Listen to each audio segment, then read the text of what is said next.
maa ngi lay ziar bu baax. delloo ziar Ndiaga. tey moom la wax nga présenté wu ci Sénégalais yi nga xam yaay kan nan ngay présenté wu. Badou Kane, un serviteur du peuple, le fondateur du mouvement Demal Suñu Bopp et le président du mouvement Demal Suñu Bopp, le fondateur de RISE. RISE, moi, le risque, l'innovation, l'entrepreneuriat social, créé aux États-Unis en juin 2007, au Sénégal en décembre 2012. Pourquoi j'ai créé au Sénégal? Pour combattre le chômage et la pauvreté. Moi, je ne crois pas en la pauvreté en Afrique. Selon moi, tous les Africains devraient être au moins à l'abri du besoin. Mais ce n'est pas le cas. Nous avons le continent le plus riche avec les gens les plus pauvres, en bonne sens. Demal Suñu Bopp, on l'a créé encore une fois pour combattre le chômage et la pauvreté. Depuis 2012, à travers mes interventions, mes centres de formation, on a formé des milliers de gosses. Des centaines ont créé leur propre entreprise, j'en ai financé au moins une quinzaine. Pour demander, xam nga Sénégal li fi doon mooy koo fi xam fii on donne la chance à ceux qui n'ont pas de chance noonu laa gëm mais il y a des gosses yoo xam ne sont très brillants amuñu chance politique amuñu chance amay connexion haut placé ils n'ont pas de bras longs mais méritent de donner une chance ñun lay jàppale. très bien ndaxte ñooñu jàppale te ñoom seen am nañu seen entreprise bopp. alhamdulilah yaa ngi ñu toog. c'est-à-dire Demal Suñu Bopp la am ñoo xam ne topp mooy ñi ma jege mais ñu bëri si ñoom ñoo xam ne tey par exemple y a des gosses comme ay Mbaalo wala Dats Bab Sarr bi créé benn boutique yére wala kii jaay ay couche wala kii ça ils sont partout ñu ngi Colobane je les suis pas c'est-à-dire man def naa li ma war demal sa bopp la. waaw demal sa bopp amuloo ma dara. ok jàngal naa demal sa bopp. def nga tamit basket ci États-Unis. te jaaroo équipe nationale. nan nga demee États-Unis. États-Unis États-Unis xale laa woon naa j'avais 16 ans ma fay dem fekk sama yaay ma nekkoon ambassade des États-Unis ma am chance su am. am chance am visa mais yóbbu nañu ñu bëri Amérique sama grand frère ku ko bëri ma doon le premier bi joué États-Unis première division te Sénégalais yi joué Amérique yëpp ci moom lañ ko war moom la ñu war a remercier parce que mais moom la njëkk a yóbbu après moom man dem Madeleine Sidibé yaay Madeleine Sidibé benn guerrière la woon pour bëgg jàppale doomu armée moo ko taxoon a jóg léegi nag bu demee États-Unis j'avais 16 ans mais dama bëggoon basket may commencé basket à l'âge de 6 ans que j'ai la nekkoon suñu coach ma doon coach Sow bi ñëpp xam la légende so foofu laa jaaree di basket dem États-Unis nag bëgg basket loolu moo sama rêve dugg NBA you know dinaa sax bañ yoon benn essai international mais ma gaañu ci cheville yàgg na mais la vision c'était NBA mais yàlla mu def rek ma gaañu ci loxo poignet bi damm ainsi de suite ça n'a pas marché ma tourné wu ci entrepreneuriat depuis loolu nag maa ngi entreprendre. ban yëg-yëg nga am rek pour oui da ngaa bëgg a doon candidat. non xam nga Sénégal il nous faut un renouveau ñu koy waxee un renouvellement politique ñi fi nekk ñoo fi nekk ba léegi 1960 ba léegi rien n'a changé Sénégal dara changé wu fi à part li fi Abdoulaye Wade def dara changé wu Sénégal bu tabaxu woon tali yeeg ñoom seen dara du fi changé. mais ak Macky Sall li mu wax ci maa defar tali yi autoroute à péage bi. non xam nga continuation la moom ñëpp xam nañu xam nga les gens sont là te mënatoo nax kenn avant télé amu woon rajo amu woon d'accord mun nga nax gars yi mais tey lii mu ngi fi portable loo wax gars yi vérifié ko xam ne Abdoulaye boo démarré programme yi il a continué ce qui est normal tey président je dois continuer tey su ma yéegoon nekk président je vais continuer ces projets bu dee projets yu baax la teg ko ci yoon mais ça va ça xam nga li tax ma dugg si c'est parce que man bi may démarré RISE xalaatu moo nekk président pour man daal je voulais changer des vies Abdoulaye mii ci la jaar je voulais changer des vies mooy man mu ma concevoir doomu aadama nekk Afrique te amuloo dara au moins da nga mën lekk mën naan mën faji soo feebaree am foo dëkk le minimum mais tey loolu amu fi woon léegi bi ñu démarré RISE avec les vies qu'on a changé au Sénégal on a fait du concret xam nga tey policiers dañuy wax on fera Badou Kane a déjà fait preuve c'est palpable visible mu ngi fii ci dëkk bi léegi nag moo mën a ci lan ok on a proposé notre projet au gouvernement am jëlal lii bu sax ne Badou Kane ko moom jël leen ko ngeen former booy ndax booy mu demal seen bopp parce que liggéey amu fi tey gouvernement mënu créer emploi li mu def mooy créer un environnement sain boo xam ne les gens vont entreprendre et créer des emplois mais defuñu loolu xamuñ ni ñu koy defee ñu wax leen ni ñu koy defee gars yi bañ mais dans ce cas nañ essayé nañ dugg c'est-à-dire que ëpp ñu xam-xam bu dee ñun sans les moyens à bord on a changé des vies sans un budget étatique on a changé des vies waxtu ma nag si on est au pouvoir tey policiers yu bëri yi wax fii dañuy mbele rek wax bi bëri na de du genre xam nga on fera mais gaw ma loolu tey boo nee yow ci des milliards ba njëriñ la ma amal am nga milliards d'accord mais jàppale ma gis c'est pas combien de milliards as-tu mais combien de vies as-tu changé tey dañ war a c'est-à-dire électeurs yi ñoo war a bàyyi di voter parce qu'ils parlent un beau français il s'habille très bien il a fait des grandes écoles ça n'a rien à voir tey jëfal ñu gis moo xew da ngay jëf gars yi gis yow ku mos a changé benn bakkan mën a changé 16 millions d'habitants ngay taxaw naa je ferai tu feras d'accord mais fais gars yi gis ba pare mais tey on veut toujours confier nos pays à des gens qui n'ont pas fait leur preuve tey fa ñu waroon jaayante mbir bi jëf nañ ma gis jëf naa ma gis nañ xool ka moo dàq jëf mais tey wax nga ma dégg kii wax na ma dégg nañ xool ka moo dàq wax ñu voté ça n'a rien à voir loolu dafa démodé dafa xeewi mais encore une fois xam nga tey le peuple aura le président qu'il mérite tey mënul yeewu laaj gars yi tey par exemple on a xaw ma 500 partis au Sénégal xaw ma 1000 partis bu ci parti bu nekkoon dafa ñu li ñuy def ne ok on va changer de vie ñu jaay ñu compétir ci kam moo dàq changer ay life Sénégal mais kon Sénégal kenn sax tal sax nekk ay président pourquoi kon life yaa ngi changé Sénégal mu ngi boy mais ku nekk may ñëw jël sa milliards yëpp def ko ci campagne man tey balaa may fay sama xaalis ci campagne ma changé ay bakkan ba pare li may dépense ci campagne bi su ma yeggee defal leen lii du dëgg yow xaalis ñëw na loolu di nga xalaat politique après nga naan léegi waaye su ma nekkee président je vais changer vos vies ce n'est pas vrai c'est un mensonge mais ta gars yi di ko gëm je ne comprends pas. ndax tey ñoo ngi seetlu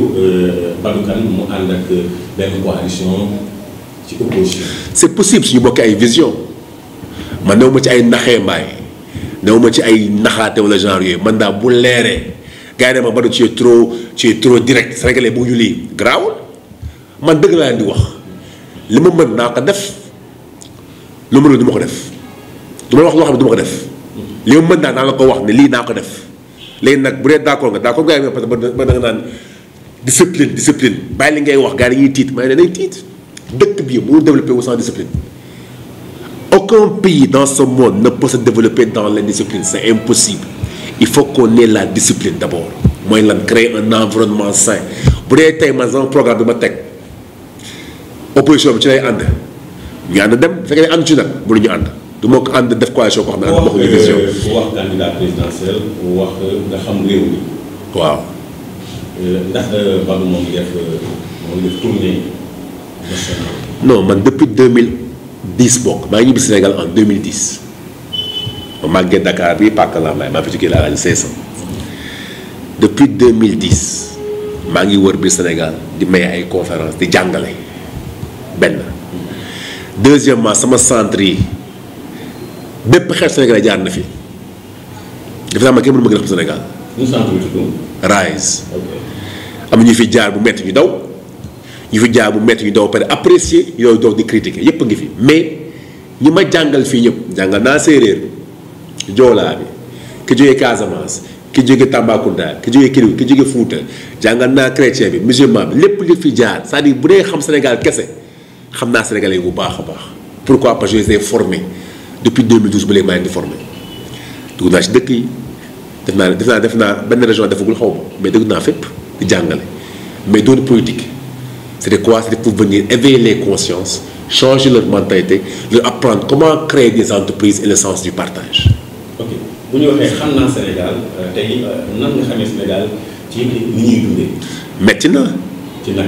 le 25e pays le plus pauvre du monde te da ngay dugg ci quartier yu UPI mooy quartier yu chic yi. gars yi lekk benn yoon par jour tey gars yi béy mais dañuy béy amuñu fi ñu ko jaayee wala du ñu am sax lu ñuy béyee gars yi napp ñu ngi bëgg a dee ci géej bi c'est-à-dire que foo dugg muy agriculture élevage muy la pêche commerce bi fépp foo dugg les gens ont des problèmes pourquoi parce qu'ils sont mal encadrés et mal accompagnés tey par exemple béykat bi mais tey ñun am nañu ay kàngam yoo xam ne bu leen tegee ngay leen ok. trouver une solution pour les agriculteurs gars yi ne d'accord on va d'abord voir par exemple cibler l'Amérique pourquoi l'Amérique on a l'AGOA exemple laay jox rek de on va envoyer une équipe aux États-Unis pour nous trouver des clients par exemple pour les mangues gars yi am nañu client boo xam ne dafa yéene mango fan États-Unis ñu ñëwaat organiser ak agriculteurs yi neen bay leen mango pour compagnie bii mais compagnie bi dafay fay pourquoi parce que le gouvernement qui les a accompagnés c'est-à-dire que secteur boo jël. Quand tu es un président, tu as la possibilité d'ouvrir des portes énormes. Mais il faut savoir comment entreprendre. La preuve, Macron day jaay rek Macron fu mu dem jaay pourquoi parce que loolu mooy président loolu mooy président da nga war a jaay sa dëkk pas jaay maye ko mais jaay mooy la mooy tey par exemple ay li ñuy jaay li ñuy béy nga jaayi ko li ñuy napp nga jaayi ko artisan li ñuy defar nga jaayi ko loolu mooy sa liggéey. Tu dois créer des opportunités enrichir les Sénégalais un Sénégal pour les Sénégalais d'abord mais tey président yi xamuñu loolu ñoom li ñu xamuñu la muy entrepreneuriat waxee na waaye dëkk bi kenn ñëpp lu jaay mais n'ont rien compris tout le monde vend. ñàkk ndox mi yëg nga ko. metti na yëg naa ko kay mais dëkk bu mel ni Sénégal courant sax garaaw waaye ndox mais ndox ni mënoo vivre sans ndox courant bi garaaw waaye ñàkkum ndox bi gars yi nag amuñu solution doo wax kenn wax na léegi ci biir lu ñu la wax nëbb leneen ñoo xam ne SD xam nañu ndox bi ñu moomuñu ko xam ne c'est toujours donné à notre compagnie boo xam ne ay sénégalais te man gëm naa ñun sénégalais on a les moyens de contrôler notre. monsieur yi ñuy jiite tey ñuy tamante gëm parfois nga gis Moustapha Cissé Lo wax keneen wax est-ce que waroon nañoo am yi tey am jot di xooloo seen man defe naa on devait s'orienter plus vers les solutions que les problèmes xam nga tey tamante dëmm bi moo ñuy wax en anglais small people talk about small things average people talk about people great people talk about ideas and the girls get it mooy lan mooy nit yu ndaw yi dañuy wax rek ci ay problèmes yu ndaw yi ñàkk ay des faux problèmes di xasante ñu moyen yi ñuy joowaate mais punkal yi ñuy xalaat waaye punkal dëgg yi ñuy jëf gaa yi gis man de def naa par exemple un Moustapha Cissé Lo boo xam ne entrepreneur la kon c'est un gars qui est parti de rien mine de rien jaay ay ginaaram ak c'est un entrepreneur il peut apporter beaucoup plus aux Sénégalais que ay xiiro kay ngaayo tey bagage yu mu yor te bu ñu ay booy di leen jàngal sax booy yi avancé dañoo war a xool tey xam nga président tôt ou tard dafay jeex yaa xam 19 la yaa xam 24 la mais tôt ou tard dafay wàcc quelqu'un va le remplacer mais entre temps ñun apportons des solutions même si on doit ñu remettre nos solutions nañ ko jox garaawul l'essentiel mooy ne askan wi jëm kanam jarul ñu nëbb si dañ ko attaqué ci mi def dëgg la ndox amul c'est normal ngay attaqué c'est normal. proposons lui des solutions waaye moo tax si ko joxee na déglu appliqué te bàyyi politique bi mais il est trop concentré sur la politique moo tax liggéeyu politique xam nga tey par exemple quand tu parles de terre xaw ma DER la entrepreneuriat rapide c'est un fonds politique mais tey xam ne entrepreneuriat rapide amul ça n'existe pas mais tey pourtant gouvernement am na agence yoo xam ne comme ANAMO agence bu baax la mais tey ñooñu nga war a renforcer pourquoi parce que agence la boo xam ne ils prennent des gosses former leen ci métier ba pare accompagner leen ñooñu nga war a renforcer voici la solution au chômage mais tey il se concentre sur la politique la meilleure politique c'est quoi de servir son peuple si tu sers ton peuple bu ëllëgee incha allah ils vont voter pour toi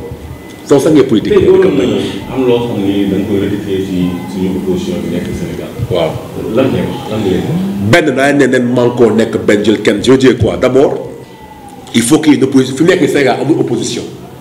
pourquoi parce qu'on a un mauvais président mais un excellent politicien au pouvoir il les a tous fusillés il les a liquidés mu neex leen mu naqari leen première chose mooy lan l'opposition doit se regrouper sous une seule tête ni koy defee ku nekk woo sa mbooloo jël stade Iba Mar Diop wala Marius Ndiaye ñëpp a toog opposition yaa xam 500 ngeen 1000 ngeen ñëpp a toog ku nekk jël micro wax ak sa gars yi yow ton passé ton présent ton futur après on laisse le peuple choisir le leader de l'opposition suñu paree ñëpp ànd ñooy waaj yaay jiite après ñu xeex nguur gi mais tey ku nekk bëgg na jaay ne man la du dem du dem ñun la encore une fois on a qu'à les mettre à l'épreuve ñëpp a toog woo sa mbooloo gars yëpp a toog stade bi dafa c'est circulaire da jël sa micro nga wax parle ton passé ton présent ton futur gars yi bu ñu dégluwee après ñu bàyyi booy ñu voté bu ñu génnee stade bi on aura un opposant benn Badou Kane am na programme. waaw. boo xam ne mu ngi koy préparé pour jox ko askan wi. non génne nañ ko wax nañ ko ba pare c'est-à-dire suñu programme c'est très simple dañu ne d'abord la responsabilisation de la population tendant vers quoi l'autonomie financière xam nga tey président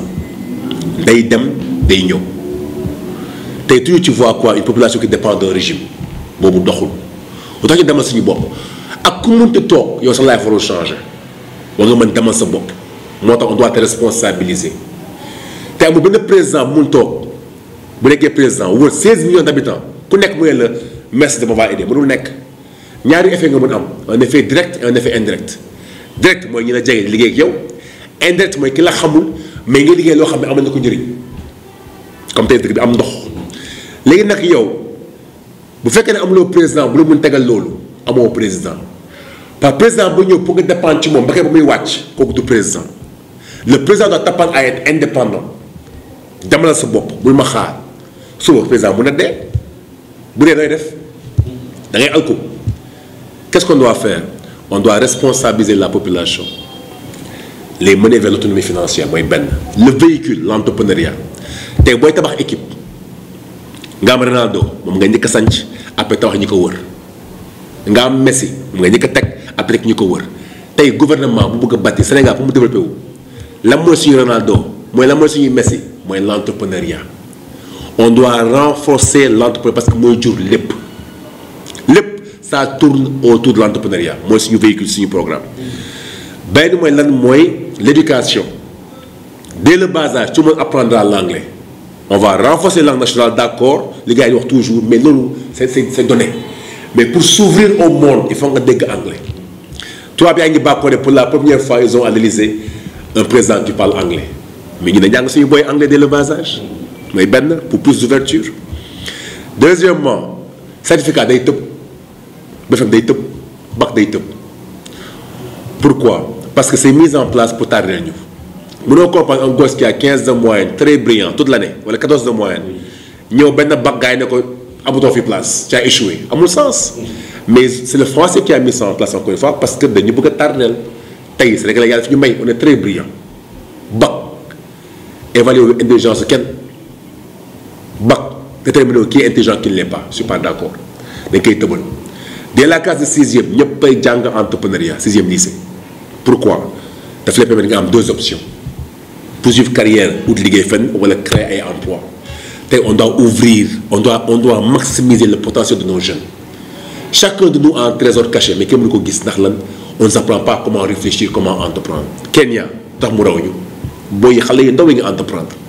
Rwanda barki dem boo njaay la kii Kagame teg ay booy ci kii ne day jàng robotique tu t'imagines Nigeria la foire des enfants la foire de l'entrepreneuriat pour les enfants tey am nga fooy tax ñu raw ñu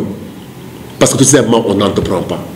on doit inculquer ces valeurs là très tôt dès le bas âge à nos enfants léegi nag boo indee entrepreneuriat qu'est-ce qui va se passer lekk bi faju bi au moins boo amee 2 entrepreneurs par famille au départ dañu mun làq ci li ñu lekkee 3 fois par jour ku feebar di mu génne 2000 francs dama xool yi gars yi xoolal moo jot au moins da nga am mun làq ci foo leen dëkk moo tax ñu ne entrepreneuriat l'entrepreneuriat nous permet de créer une population indépendante au vrai sens du mot. So, encore, programme, c'est quoi? Et la discipline pour créer un environnement sain. Moi, tu ne peux pas développer un pays sur la discipline. On n'a pas ça. So, la responsabilisation de la population, tendant avec l'autonomie financière. Premier point, moi, la discipline